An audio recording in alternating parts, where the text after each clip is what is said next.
Fireworks explode outside a luxury suite in Las Vegas, and what should have been a birthday fantasy turns into a real ambush. Two intruders are quickly neutralized. The husband acts like he's done this 100 times, and his wife realizes that the nice family man she married might be the most dangerous person in the room. Because here's the problem. This isn't gratuitous violence, nor is it bad luck. It's the price he's paying for a life he buried for 18 years. And the missing piece that changes everything is simple. What did he do back then to have hitmen hunting him now? And why is the first person to turn against him the woman he's trying to protect?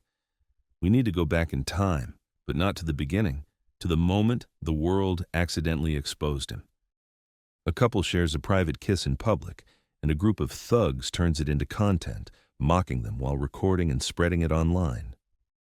The husband, Dan Morgan, tries to shut it down like a normal guy would, but the thugs escalate, baiting him into proving he's tough. Dan doesn't explode. He swallows the humiliation, choosing restraint over pride, and that single choice looks pathetic to outsiders. Yet it's actually a survival move, because for someone like him, attention is lethal. The consequence hits later at home. The humiliation doesn't fade, it lodges in his head, and it quietly poisons the atmosphere. Jessica, his wife, doesn't just feel embarrassed, she feels trapped. In her mind, their life has become a loop: work, kids, routine, and a husband who seems timid, predictable, and emotionally absent unless it's their one weekly date night. She vents her frustration at a boxing club, and the anger spills into a moment that looks irrational. She lashes out at Gwen, the club owner. Yet Gwen doesn't react like a normal victim. Gwen absorbs it, listens, and lets Jessica talk herself into revealing the deepest crack in the marriage. Jessica doesn't know who Dan really is, but she can sense something missing, like he's performing a role. That's the irony. Jessica thinks Dan is too safe, while Dan is safe only because he's hiding. The next day, the story snaps hard into proof. Dan takes his youngest son on a mundane errand: diapers, groceries, normal father life, until a stranger attacks with real intent. Dan's first intention is protective. He tries to keep the baby out of harm's way. But the conflict forces his body to reveal what his personality has been suppressing. He doesn't fight like a civilian. He reads timing, distance, and angles like a trained operator, neutralizing the attacker with startling efficiency. The consequence isn't just the attacker dropping. It's a witness freezing, a cashier staring, and the invisible wall around Dan's normal life cracking in public. And once that wall cracks, Dan stops pretending. He returns home and activates a hidden compartment, an old sealed bag that hasn't been touched in nearly 2 decades. Inside is the life he claimed to have abandoned: weapons, multiple passports, emergency cash, the infrastructure of disappearance. But time has decayed his plan. The documents are expired, meaning he can't vanish cleanly anymore. That forces the next intention: rebuild identities fast before the hunters tighten the net. Dan calls Nick, an old contact who's bitter, exhausted, and terrified to hear his voice again, because Dan's reappearance means danger spreads to anyone connected to him. Nick makes the situation explicit. Someone named McCaffrey has been searching for Dan, and the most likely trigger is modern exposure: social media, viral footage, a digital breadcrumb Dan can't erase. That's why Dan's next move looks irrational to his family, but is perfectly logical to him. He turns an escape into a surprise anniversary trip and pushes the entire household onto the road immediately. Jessica is confused and suspicious because Dan suddenly acts like a different man: spontaneous, persuasive, even charming, offering big promises and exaggerated romance to drag her into motion. The kids are excited. Jessica is unsettled. Dan is calculating. He spots what matters: a black Escalade nearby, the feel of surveillance, the timing that screams pursuit. On the road, Dan tries to shake the tail with reroutes and quick decisions, but the hunters keep reappearing, confirming this isn't paranoia.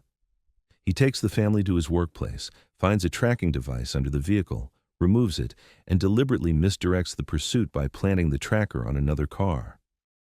The intention is to buy minutes without alerting his wife and kids. The consequence is temporary safety paired with rising instability because the family is still behaving like a normal family, posting, sharing, documenting the trip. That's when Dan makes the most extreme dad decision of the entire film. He eliminates the phones. To everyone else, it's controlling, bizarre, even abusive. To Dan, it's a necessary blackout because he understands the conflict at a systems level. His enemies don't need to see him if they can see his family online. The consequence is immediate outrage, then an eerie calm as the family adapts, even bonding in the quiet, unaware that elsewhere McCaffrey's machine is panicking because the trail went dark. From McCaffrey's side, the intention is relentless. Locate the minivan at any cost. A hacker scrapes the family's digital footprint, identifies the gamer son's handle, and mobilizes assassins to the road. Night falls, and this is where Dan's secret identity becomes undeniable. He detects the incoming attack and responds with cold preparation, using suppressed fire and precise timing to neutralize multiple motorcycle pursuers without waking the whole family. The intention is to end the threat silently. The consequence is psychological whiplash.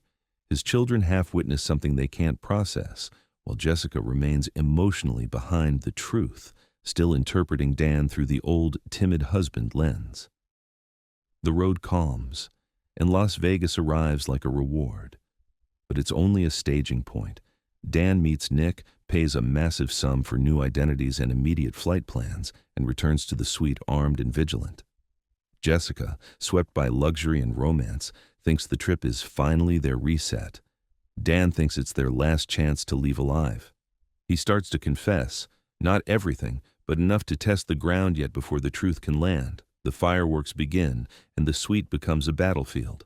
Dan's intention in the ambush is singular: protect Jessica first, then regain control. His movements confirm a past that can't be explained away. The consequence hits harder than the gunfire. The kids are missing because they ignored his instructions and left the room to explore. Now the danger isn't theoretical. It's attached to their children. Dan and Jessica rush into a public gaming arena where their son is being celebrated, making him visible, trackable, and vulnerable. In that chaos, Dan finally drops the core truth. He used to be a covert assassin and escaped a program that no longer lets people leave. His family's first reaction is disbelief and mockery because the dad they know doesn't match the capabilities they're seeing, until another assassin appears and forces them to accept reality. The story then shifts into its most important emotional conflict. Jessica doesn't just fear the enemies, she fears the lie. In a motel, Dan explains the structure of his past as intention to corruption to consequence. He joined the military, excelled unnaturally, was pulled into an off-the-books project to eliminate targets governments couldn't touch, and he trusted McCaffrey as a father figure. Then the project rotted. Missions became mercenary work, McCaffrey grew greedy, and Dan's attempt to leave turned him into a fugitive, hunted by the only family he had left. The consequence is a marriage suddenly reinterpreted. Dan's avoidance of photos, his reluctance to go out, his small life, none of it was personality. It was camouflage. Dan presents an escape plan, new names, new country, new life, but the family rejects it because the kids refuse to abandon their identity.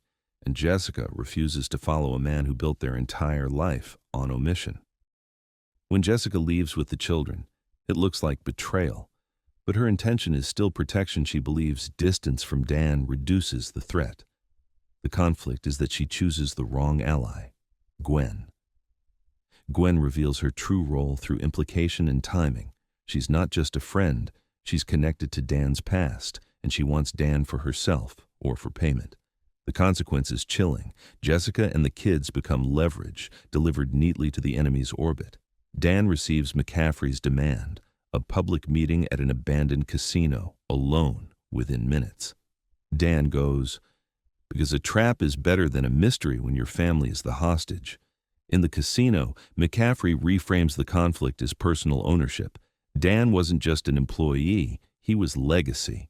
McCaffrey's intention is to reclaim him, not merely kill him, and he weaponizes family to force obedience. Dan's consequence is moral collapse in real time. He agrees to return because refusing means his wife and children die. But the structure flips again because the family doesn't flee. Jessica and the kids choose to fight back, not with Dan's skills, but with emotional clarity. They refuse to let their father/husband believe he's unloved or disposable.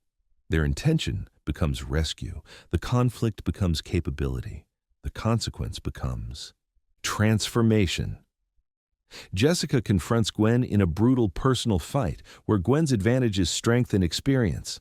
Jessica's advantage is adaptability and desperation.